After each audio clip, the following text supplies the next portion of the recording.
oportunidade de estar aqui com vocês hoje. Pessoal, meu nome é Marco Lauria, como o Cosme mencionou, eu estou como vice-presidente de Economia Digital do Instituto do Ecosis São José dos Campos e participando aí de várias iniciativas do Instituto com Francisco. O que a gente vai mostrar aqui é um pouco um panorama feito. Eu não sou especialista em São José dos Campos, mas eu trabalho com inteligência artificial há quase 15 anos agora. Contando o período que eu estava na IBM, eu passei 32 anos na IBM e o período pós a IBM. A inteligência artificial é muito boa para a gente cruzar dados e fazer análise sobre isso. Então, o que a gente vai mostrar um pouquinho é essa análise do que a gente chama região administrativa de São José dos Campos, tá? E no que faz respeito às 4 hélices. Primeiro, um pouquinho sobre o Conselho de São José dos Campos, né? Vocês tiveram a chance de conhecer o Luiz Tosi, da FATEC, ele é o presidente do Conselho. Tem o Guilherme Lourenço, do ITA, que é o vice-presidente. Eu estou aqui como vice-presidente de Economia Digital. E o Alexandre, vocês vão ter a chance de conhecer mais tarde, que trabalha na Embraer, é o responsável, é o curador do Ecosis de São José dos Campos. Então, a gente vai mostrar um pouquinho do motor tecnológico, o potencial que tem a região de São José dos Campos. Eu acredito que muitos de vocês conheçam os dados, mas é sempre bom a gente ver um pouquinho o potencial que está por trás do que a gente chama de região administrativa de São José dos Campos, tá? Primeiro, essa região ela tem 39 municípios, se a gente olhar, e é bem abrangente. Pega o que eles chamam esse eixo Dutra, que é muito focado aí na parte de aeroespacial, Embraer, ITA, DCTA, Boeing, essas empresas, e tem vários dos produtores que estão nessa região. Tem uma presença forte da indústria automobilística, indústria química, e ela vai até o litoral. Lá, quando a gente olha São Sebastião, Caraguatatuba, ou seja, é uma região bem grande. Do ponto de vista, esses dados são do Desenvolve São Paulo, são dados um pouco desatualizados, depois eu vou mostrar os números um pouco mais atualizados, mas a gente está falando de 113 bilhões do PIB e 2,5 milhões de pessoas quando a gente considera essa região administrativa de São José dos Campos. E para ter uma ideia, aqui você viu um número do PIB um pouquinho maior, porque esse número já é mais atualizado. O que esses 160 bilhões eles representam? Eles seriam aproximadamente 7% do PIB de São Paulo, que não parece muito quando a gente olha os 7%, né? Mas se a gente for olhar do ponto de vista das exportações, aí já são 17% das exportações. E quando a gente olha do ponto de vista de tecnologia, eles representam quase 2/3 do que a gente tem de tecnologia. Então, é um polo muito forte em tecnologia, muito concentrado. Para ter uma ideia, enquanto a tecnologia representa 12,5% em média de São Paulo, a gente está falando aqui em quase 50%. É um polo riquíssimo, muito focado em tecnologia. A relevância, quando a gente olha esse número em relação a São Paulo, é muito maior do que se a gente olhar o impacto no PIB especificamente, tá? Aqui já se falou, e não precisa se falar nisso quando a gente fala de tecnologia, né? Se a gente não tiver formação de mão de obra, a gente não consegue aproveitar essa tecnologia. Então, daí que o ecossistema inteiro é importante, a academia é importantíssima. A gente tem que estar formando as pessoas, e acho que a gente vive tanto com a tecnologia que a gente não se dá conta de quanto a gente é dependente disso na nossa vida, né? Então, aqui vocês vão ter a chance de ver isso em mais detalhes depois, mas a gente menciona a Lei 14.533, e as próprias resoluções que falam sobre a necessidade do letramento digital, tanto no ensino básico como no ensino médio, e o quanto isso é importante para que as pessoas dominam, saibam usar essa tecnologia, para que elas não se sintam intimidadas, para que elas não caiam em golpes, para que elas não acreditem em tudo que elas veem. Ou seja, o letramento digital ele tem uma abrangência eu diria, questão de sobrevivência hoje, se as pessoas não tiverem essa noção. E a gente vai falar um pouquinho disso mais tarde, né? Nós já mencionamos alguns desses números, né? Quase 50% quando a gente fala do ponto de vista de tecnologia, o que essa região representa. E, como eu falei, né, uma presença forte do setor aeroespacial e do setor automobilístico. Se a gente olhar no setor aeroespacial, a Estrela, aí, a Embraer, maior fabricante de jatos comerciais, até 130 assentos, um orgulho aí, nacional.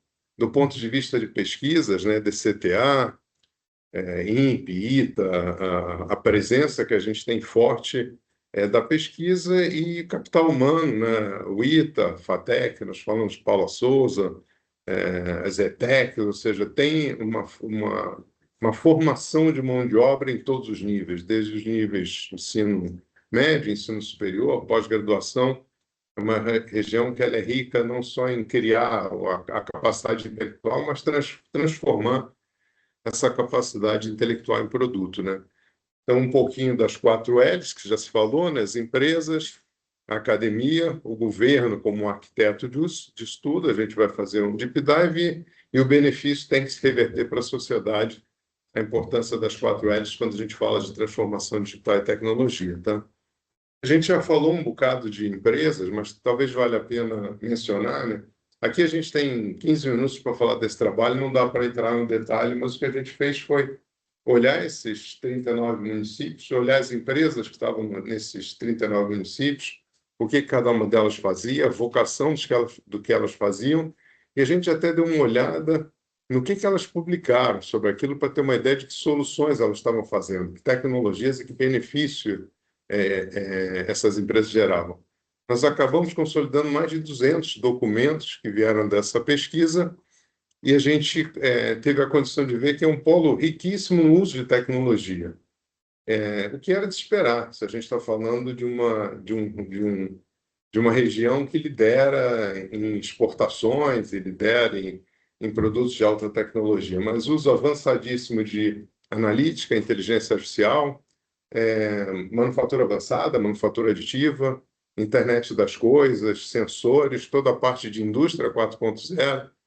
Então, no que a gente chama de tecnologias digitais habilitadoras, a gente chegou até a fazer um framework sobre essas 15 tecnologias digitais habilitadoras, tem um uso intensivo de várias dessas tecnologias, desde IA, robótica, gêmeos digitais, então é uma presença constante no que a gente vê. Falamos de algumas dessas âncoras, né? Além da Embraer, tem a parte da indústria automotiva, General Motors e outras, tem a indústria química, Johnson Johnson, tem Petrobras, ou seja, é um polo riquíssimo. A academia também, nós já mencionamos, em todos os níveis, né? Formação técnica de base, aí o Centro Paulo Souza, as FATECs, as ETECs, pesquisa de elite, ITA, DCTA, INPE, Unesp, USP, e, obviamente, o mercado utilizando esses profissionais e convertendo esse capital intelectual em produto, em indústria 4.0, que é importante, como essas 4L's, elas são fundamentais para que isso funcione, né?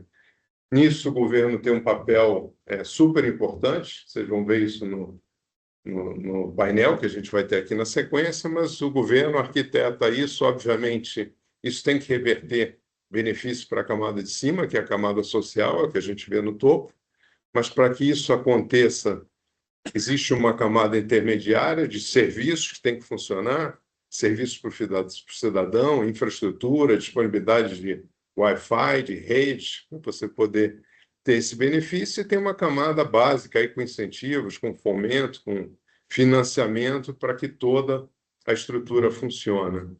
E o caso de São José dos Campos é um caso de sucesso da prefeitura, também vocês vão ter a chance de ver mais tarde, mas é um exemplo, a cidade reconhecida aí como Smart City, nível Platinum, um orgulho aí do Brasil, uma das cidades mais avançadas do mundo nesse sentido, com vários exemplos, é uma experiência que vocês vão conhecer mais tarde. Como já foi falado várias vezes aqui, não faz sentido o desenvolvimento, o uso de tecnologia, se isso não se reverter em um benefício para o capital humano. Nós já falamos nas questões de educação, mas, obviamente, além da formação, tem o aspecto ESG, não dá para se pensar hoje em tecnologia desvinculados das questões ambientais, sociais e as questões de governança. Então, isso também faz parte da hélice de sociedade. E aqui a gente fala um pouquinho sobre as cidades e a priorização que a gente fez dessas 39 cidades, tá? Então, isso aqui é um mapinha, nós selecionamos 10 das 39 cidades. Embora a gente mostre aqui o número de PIB da população, esses não foram os únicos critérios que foram usados. A gente olhou formação de mão de obra, disponibilidade de mão de obra, olhamos a academia, olhamos outros parâmetros, mas acabamos entre os 39 municípios priorizando 10 e colocando isso numa linha do tempo no lado direito você vê um pouquinho o perfil econômico, né? E essa região ela é tão variada que tem cidades com todo tipo de vocação, né? A gente tem Aparecida, turismo religioso, tem Campos do Jordão, de onde eu estou, que é turismo, eles chamam turismo de luxo. Então, dentre as 39 cidades, tem todo tipo de vocação, mas quando a gente fala de benefícios sociais, isso tende a estar mais ligado com as indústrias de tecnologia. E a gente colocou essas 10 prioridades num eixo de tempo, e aí, em função disso, tentar abraçar um conjunto de coisas que seja viável. A prioridade foi feita para esse ano, São José dos Campos, Taubaté, e se a gente conseguir, Jacareí, em 2026, 2027, estender para o eixo Dutra, pegando o resto do eixo Dutra, Pindamonhangaba, Caçapava, Guaratinguetá, Lorena e Cruzeiro, e aí em 2028, um pouco mais para frente, pegar o litoral, a região de Caraguatatuba e São José dos Campos, e o foco é um pouco diferente quando a gente olha essas regiões, essas últimas, em economia azul, energia, tem a parte de pesquisa, logística, então um cronograma para poder olhar as 10 cidades que foram priorizadas dentre essas 39. O PIT tem um papel fundamental e é muito bom estar participando de um evento desses aqui no PIT, porque o PIT reúne isso tudo, né? Se a gente olhar, tem uma quantidade enorme de empresas aqui dentro, ele é um hub de inovação, uma chance de ter incubadoras para proteger essas empresas, tem academia, tem presença das universidades aqui dentro, ou seja, tem representantes de todos os lados, é muito bom poder fazer um evento desses aqui dentro do PIT. E um pouco do que a gente já falou, né? A ideia é pegar o corredor Dutra, essas cidades que estão representadas, com foco no que a gente já mencionou, na indústria aeroespacial, automobilística, indústria química, mas depois, num segundo passo, estender para o litoral norte, pegando a parte de logística portuária, biotecnologia e tudo mais. E para fechar, o nosso objetivo, né, como a gente fala, é transformar essas experiências de sucesso, esses casos de uso de tecnologia, para que eles possam ser replicados por outras empresas. Então, o prêmio Osiris Silva ele é muito bom para a gente conseguir documentar essas experiências. Nós fizemos uma prévia aqui, baseada nessas empresas, um pouco que elas divulgaram, do que a gente acha que poderia ser interessante. O desafio agora é conseguir convidar essas pessoas para que elas façam parte do movimento, para que elas participem aí do prêmio e documentem essas experiências para que elas possam ser replicadas, né? Então, isso é um pouco da dificuldade que a gente tem. O título da apresentação, né? O desafio é expandir o movimento para todos, potencializando a capacitação das pessoas, a economia digital nessas 39 cidades que compõem a região administrativa de São José dos Campos. Obrigado aí pela oportunidade. Obrigado.